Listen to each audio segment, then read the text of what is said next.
Let's have a talk. I want some nasty. Are we having fun yet? All right, guys, so we got to talk about this whole Snyder situation because it's getting kind of out of control, and I've been seeing a lot of discourse around it. Now, first and foremost, I know what you're wondering. Are we talking about Snyder, the one that made all those terrible DC films? No, not that Snyder. We're talking about Quin Snyder. That was a terrible joke. I completely apologize. We probably should start over. My name's Clan. Who are you? All right, so let's talk about this. All right, so Quin Snyder. So a lot of people have talked about this. Could Quin Snyder potentially come to the San Antonio Spurs? Now, we talked about this article in particular back in March, actually. And I was one of the ones that said, I believe Quin Snyder's more than likely going to leave. And I think that is a high possibility that he will be gone. And it takes quite a bit, to get out. But for the most part, it didn't look good over there at Jazz. And there were so many things coming out. And obviously, your boy Quin Snyder wasn't going to necessarily talk about it. Now, one thing that's been going around is that the reason why a lot of people are talking about this is because they're saying, well, Quin Snyder has said that he wants to take a year off. And as we know, Greg Popovich's contract is over in a year. Now, I will address that in 1 second, but that's kind of where it's coming from. People are kind of putting two and two together, if you will, or whatever. All right, and another thing too, and I wanted to just talk about this as well, is that Donovan Mitchell, this has come out recently. So he's surprised and disappointed, sources say, and it's coming from Woj, so we know it's legit, in which he said, unsettled, unnerved, and wondering what it means for the franchise's future. The funny thing about this is, even apart from this, like if you just took out all this news and we didn't know Quin Snyder just like departed from the Utah Jazz, we could probably take what he said and apply it to like the past 3 seasons, because Donovan Mitchell has not been happy at all. And it seems as if reports like this have already been a thing, and this probably just added to the fire a little bit. So overall, I don't know what's going on with there. I know that him and Rudy Gobert had some beef, especially around the COVID days.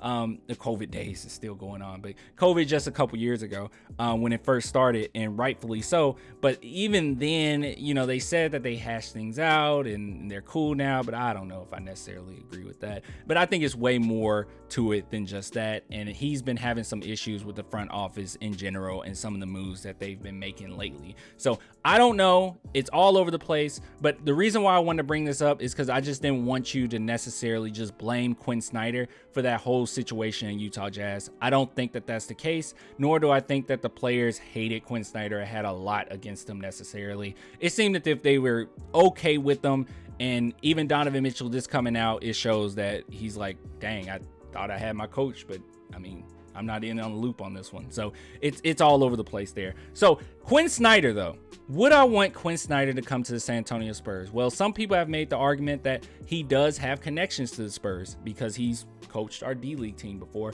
And the more I think about it, the more I sit back and I just ponder on whether or not I want Quin Snyder, the more I kind of convince myself that I don't necessarily want it. I kind of changed my take here because even recently, okay, if I'm thinking about recent history, because I kind of found this out about myself, okay?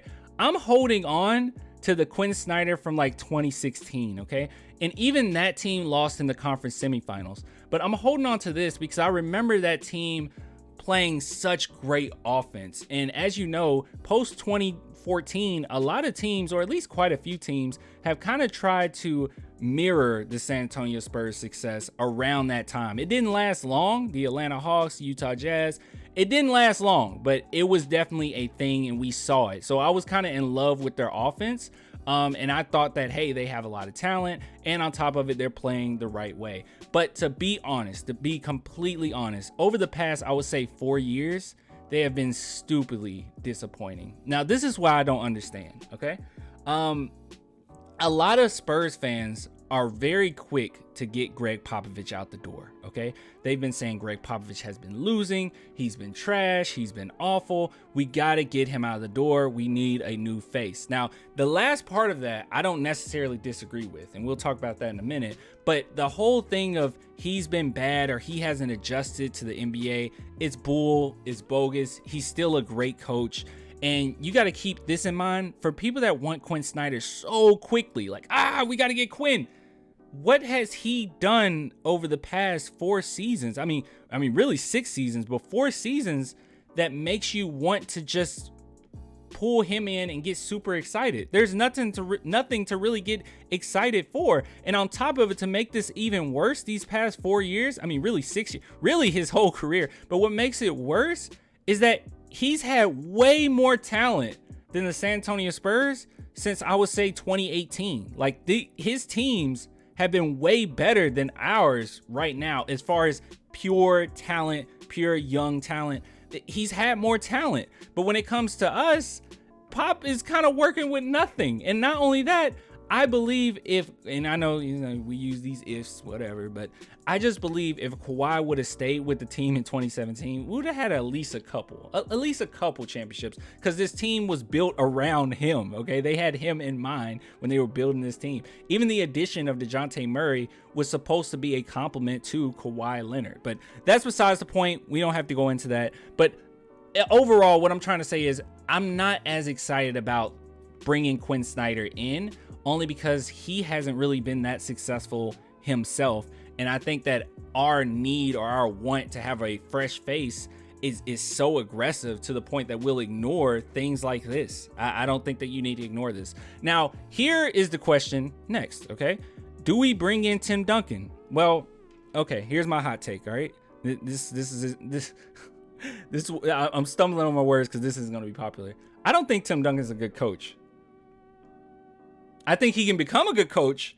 I don't think Tim Duncan is a good coach. I don't think he's a good coach at all. When he was with the San Antonio Spurs, he did a lot of nothing. And not only that, I don't think that he was necessarily interested in coaching to begin with. And on top of that, even when he got the opportunity to be the head coach, he wasn't even coaching. He even said that it was Becky Hammon doing all the work. So yeah, I don't think that Tim Duncan, and a lot of times with these great players, Hall of Fame players, they typically don't make great coaches. Now, I will say this, Tim Duncan does have the persona, or he definitely has the, what would you say? Just natural respect, I guess, that any player that comes in, they're going to respect him. He's not going to have a lot of turmoil with the Spurs, and the front office is still going to be the same. So they're going to draft the right guys, sign the right guys. So it's still going to be calm. The culture will still be there, and he'll keep that culture going.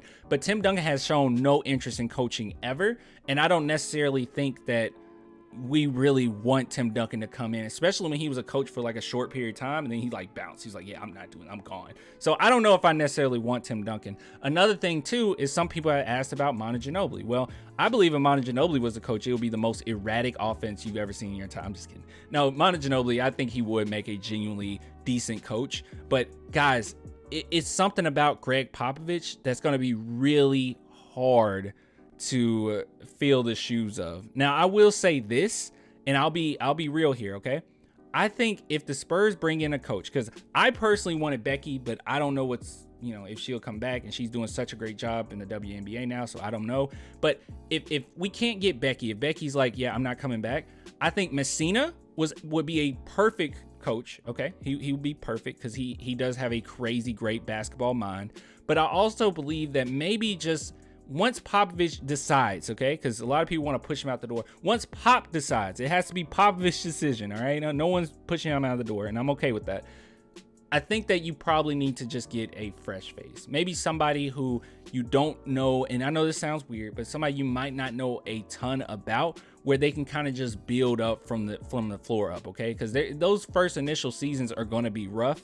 I just don't know if it's necessary to bring in Tim Duncan or bring in Manu as the coach right now. I just don't know if that's the case. Another thing too, and this might just be my bias, all right? This might just be my Pop love, but I believe that Popovich honestly is going to make sure that the team is set before he leaves. Now, I know that, as far as his contract is concerned, he's having a really great time. So he could just stay this extra year or whatever, or stay this year and then, sign another contract. I could see that happening as well. But I just believe that Popovich is going to make sure whoever is the coach, whether they make them the coach right after this contract is over with, he's going to make sure that they're prepared. Like this is his baby. Okay. He loves the San Antonio Spurs. He's not going to retire and then go on on an island somewhere. Like, he's going to be involved with the San Antonio Spurs. It's just his life. It's just what he loves. It's his passion.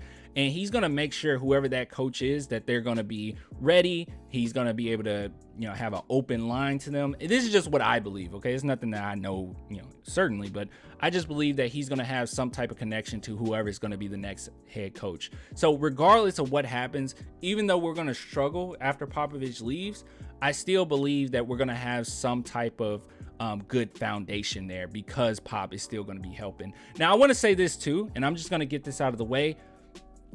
For the people that want Pop out the door, and it's really other reasons rather than just coaching, I will say this to you. Keep in mind that, and I know that it's hard to see right now, especially when the team isn't like to where we want it to be, but there's so many prospects, there's so many players that talk about if they came to San Antonio Spurs, it would be Pop. And that's our selling point right now. Not a great selling point, and hopefully as the Spurs kind of extend their fan base and make things a little bit more enticing for prospects and free agents to come in, hopefully that helps. But as it stands right now, Pop is the selling point. So keep that in mind when we're so quick to say, get this man out the door. Look, he's done so much for the San Antonio Spurs. He hasn't lost a step, okay? Don't let losing confuse you. He hasn't lost a step. It's just a matter of, hey, he just doesn't have the talent, and there's a really weird spot that the Spurs in where they're half trying to rebuild and half not. I don't know. I think they're about to go full rebuild now, though. But anyways, that's besides the point. I rambled a little bit, but I just wanted to throw this news out there because it is an interesting one. But I have kind of convinced myself that no, I don't think that it's worth it. But you let me know what you think. I'll give it to you guys later. If you want to support the channel, only $2 a month. Patreon and YouTube member, link in the description. I'll give it to you later. Till next time, man. Deuces.